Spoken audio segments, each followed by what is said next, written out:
নাগরিক প্রতিদিনের অডিও নিউজে স্বাগত। দিনের শীর্ষ খবরগুলি জানিয়ে দিচ্ছি আমি সাবা খান।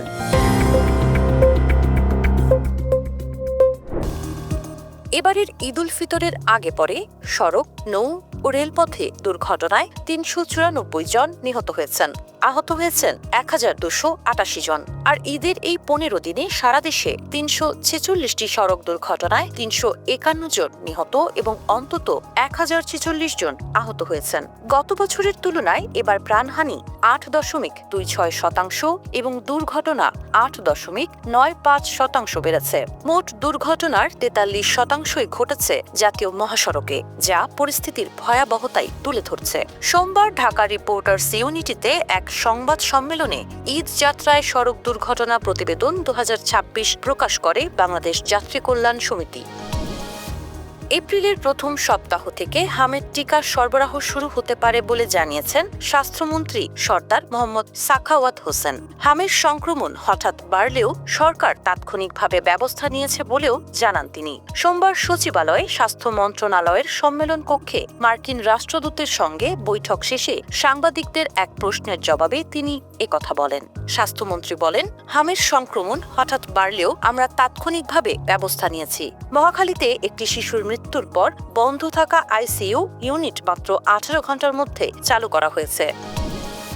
পেশাদার খেলোয়াড়ি জীবনে খেলোয়াড়দের কোনো রাজনীতির সঙ্গে সম্পৃক্ত না হওয়ার আহ্বান জানিয়েছেন প্রধানমন্ত্রী তারেক রহমান। সোমবার রাজধানীর তেজগাঁওয়ে ক্রীড়া ভাতা ও ক্রীড়া কার্ড প্রদান অনুষ্ঠানে তিনি একথা জানান। প্রধানমন্ত্রী প্রত্যাশা ব্যক্ত করে বলেন, দেশের সম্ভাবনাময় খেলোয়াড়দের কাজে লাগিয়ে অন্যান্য দেশের মতো বাংলাদেশও এগিয়ে যাবে। তিনি আরও বলেন, দেশপ্রেম, ঐকান্তিক ইচ্ছা আর টিম স্পিরিট থাকলে ক্রীড়াক্ষেত্রে সাফল্যজনক অগ্রযাত্রায় কেউ বাধা হতে পারবে না।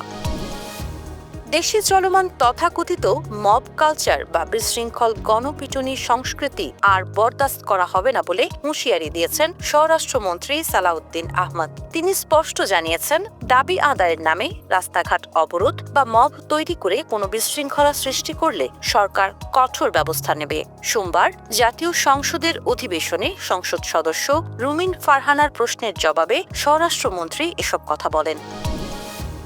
আন্তর্জাতিক ক্রিপ্টোকারেন্সি ও ফরেক্স ট্রেডিং এর মাধ্যমে উচ্চ মুনাফার প্রলোভন দেখিয়ে পরিচালিত অনলাইন ভিত্তিক প্রতারণামূলক প্ল্যাটফর্ম MTFE এর মাধ্যমে পাচার হওয়া বিপুল অর্থের একটি অংশ উদ্ধার করেছে পুলিশের অপরাধ তদন্ত বিভাগ। উদ্ধারকৃত অর্থের পরিমাণ প্রায় ৩.৬ মিলিয়ন মার্কিন ডলার, যা বাংলাদেশি মুদ্রার প্রায় ৪৪,১৪,০০,০০০ টাকার বেশি।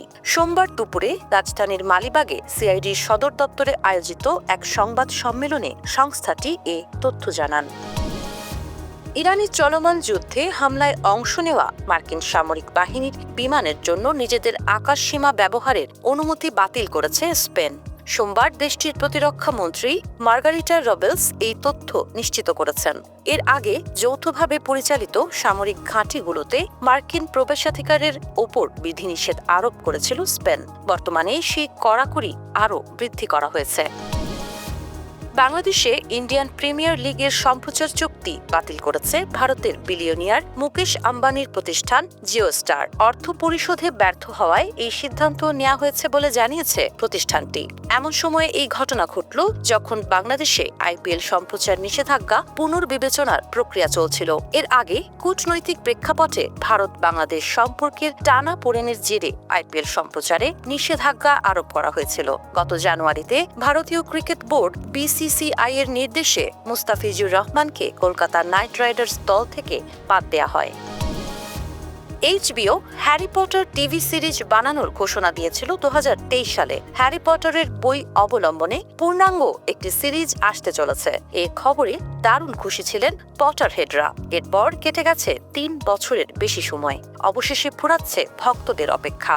চলতি বছরের বড়দিনে মুক্তি পাবে সিরিজটি। তার আগে ট্রেলারের সাড়া দেখে বোঝা গেছে সিরিজটি নিয়ে কত অপেক্ষায় ভক্তরা। কারণ মুক্তির মাত্র 2 দিনের মধ্যে ট্রেলারটির ভিউ হয়েছে 277 মিলিয়ন, যা এটিকে HBO ও HBO ম্যাক্সের সবচেয়ে বেশি ভিউ হওয়া ট্রেলারে পরিণত করেছে। এই ছিল আজকের শীর্ষ খবরগুলো। প্রতিদিনের অডিও নিউজ শুনুন আমাদের ওয়েব, ইউটিউব ও ফেসবুক পেজে।